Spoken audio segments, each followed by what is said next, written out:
Lucky Shivraj को लेकर तुरंत कॉटेज पहुंच गया था।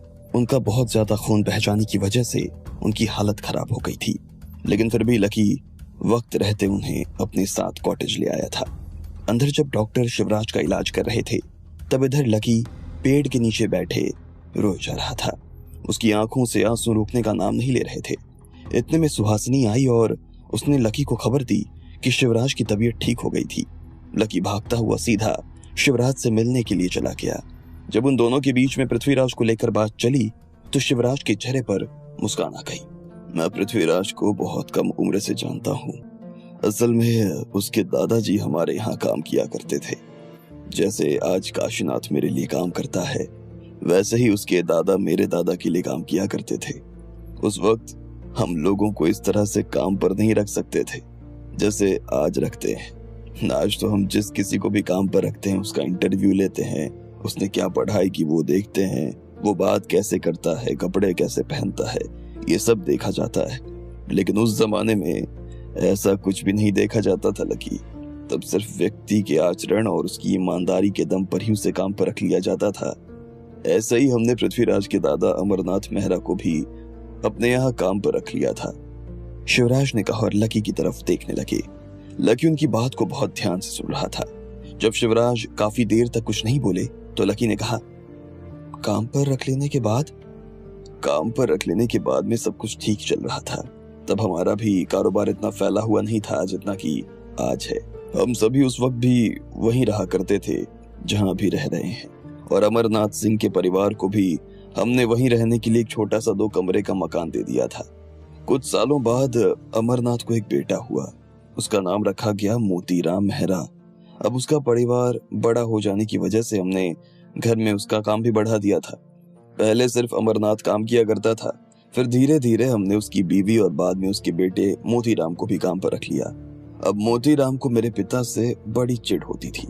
वो जब देखता था कि हमारा कारोबार बढ़ता जा रहा है और हमारा जो धंधा है वो बहुत अच्छा चल रहा है, तो उसे ऐसा लगता था कि उसे भी इस धंधे में पार्टनर की भूमिका में रखा जाए।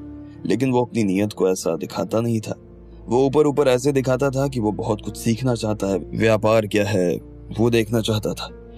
बड़ा उत्साहित सा नजर आता था वो। मेरे दादाजी को उसकी ये बातें गुणों की तरह नजर आती थी, इसलिए वो पिताजी के साथ में उसे भी काम पर अपने साथ ले जाया करते थे। अब मेरे पिताजी ना थोड़े ज्यादा लाड़ प्यार पाने की वजह से कहीं ना कहीं आलसी हो गए थे। उन्हें व्यापार में ज्यादा मजा नहीं आता था और दूसरे कामों में वो हमेशा उलझे रहते थे। इस बात का फायदा मोतीराम ने बहुत उठाया और धीरे धीरे उसका कद परिवार में ऊंचा हो गया। अब 2 कमरे से बढ़कर उसका मकान 4 कमरे का हो गया और कुछ दिनों के बाद में उसके घर में पृथ्वीराज का जन्म हुआ। इधर उसी वक्त के आसपास मेरा भी जन्म हुआ और हम दोनों साथ साथ बड़े होने लगे।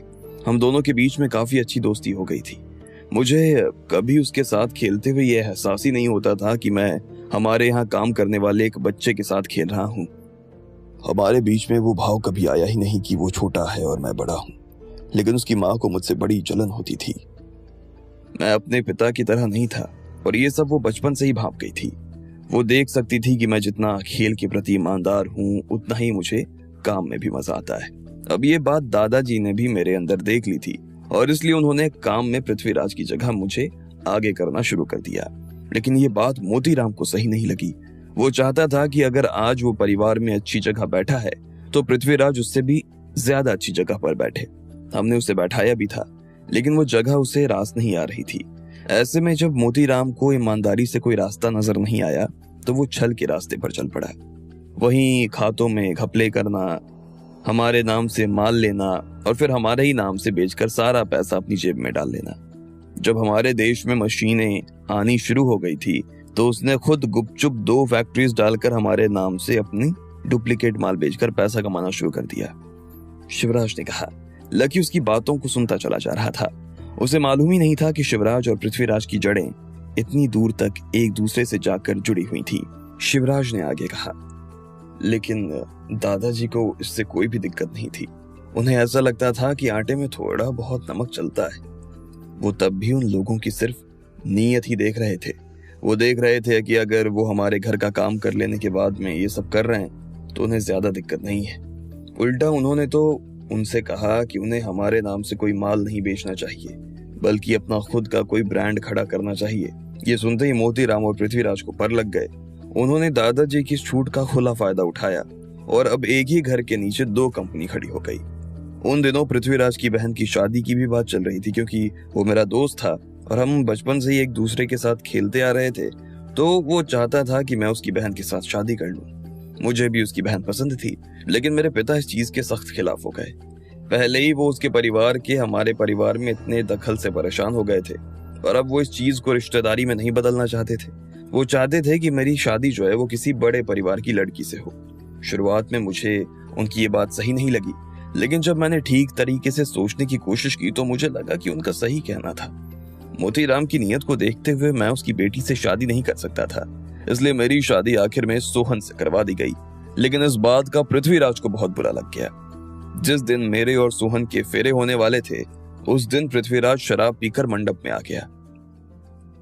शिवराज ने कहा और उनकी आंखों के आगे वो दृश्य फिर से ताजा हो गया जब उसकी और सोहन की शादी हो रही थी और पृथ्वीराज शराब पीकर वहां पहुंच गया। बड़े से हॉल में वो सभी लोगों से टकराता हुआ आगे बढ़ता चला जा रहा था। उसके हाथ में उसकी बहन सुजाता का हाथ था। सुजाता उससे हाथ छुड़वाने की कोशिश कर रही थी, लेकिन फिर भी पृथ्वीराज उसे खींचते हुए अपने साथ लेता चला जा रहा था। भैया छोड़ो मुझे, क्यों जबरदस्ती कर रहे हो, छोड़ो ना मुझे, सुजाता ने कहा। क्यों जोड़ दूं तुझे, क्यों जोड़ दूं?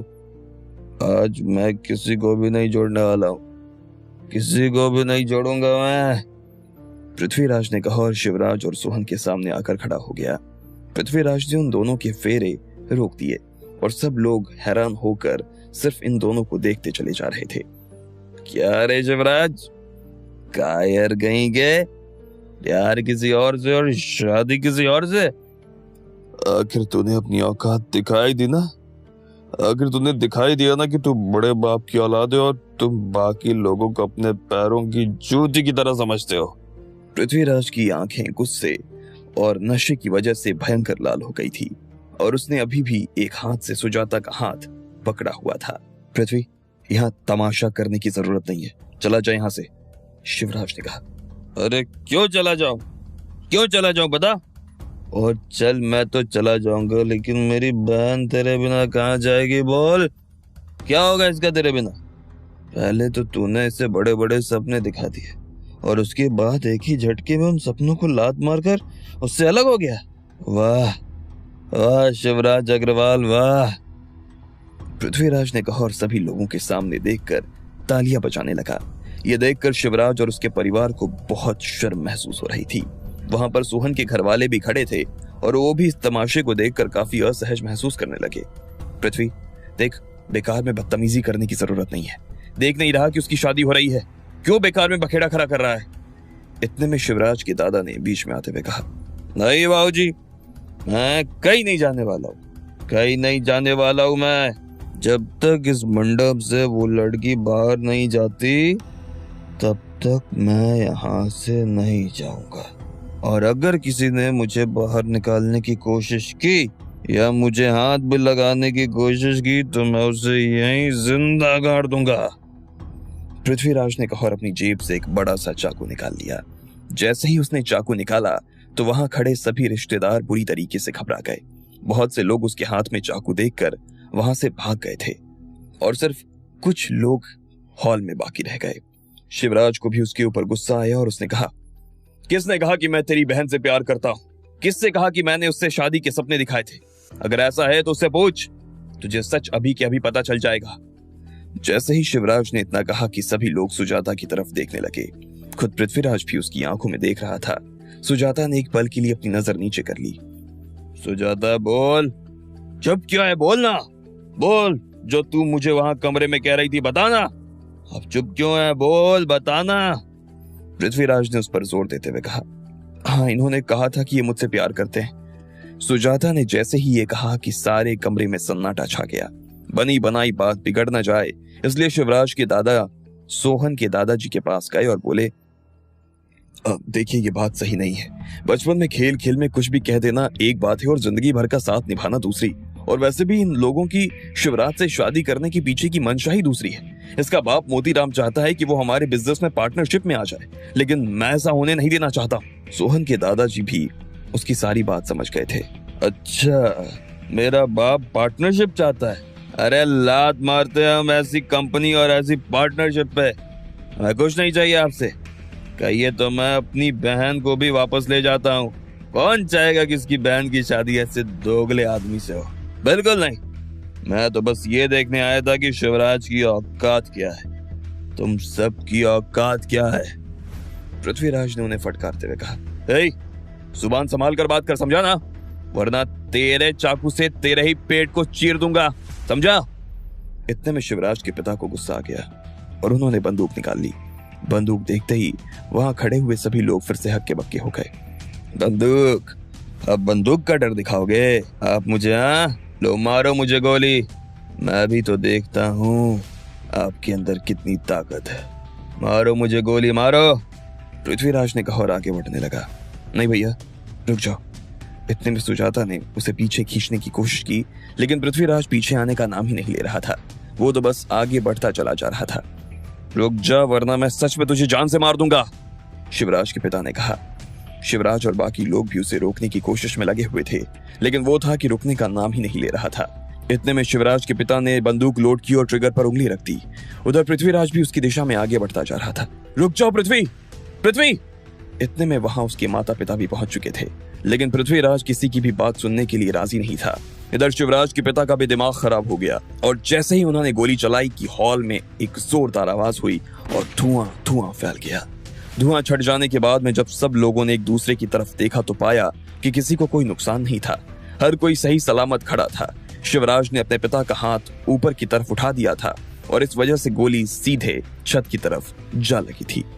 पृथ्वीराज, सुजाता, चाचा, चाची, इस सब से कुछ नहीं होने वाला। मसले का हल बातचीत करके ही हो सकता है। पृथ्वीराज, अगर तुझे लगता है कि मैं तुझसे या सुजाता से गद्दारी कर रहा हूं तो मुझे अपनी सफाई देने का बस एक मौका दे, उसके बाद तू जो कहेगा मैं करने के लिए तैयार हूं, शिवराज ने कहा। सब उसकी बात सुनकर शांत हो गए और उसकी बात सुनने का इंतजार कर रहे थे।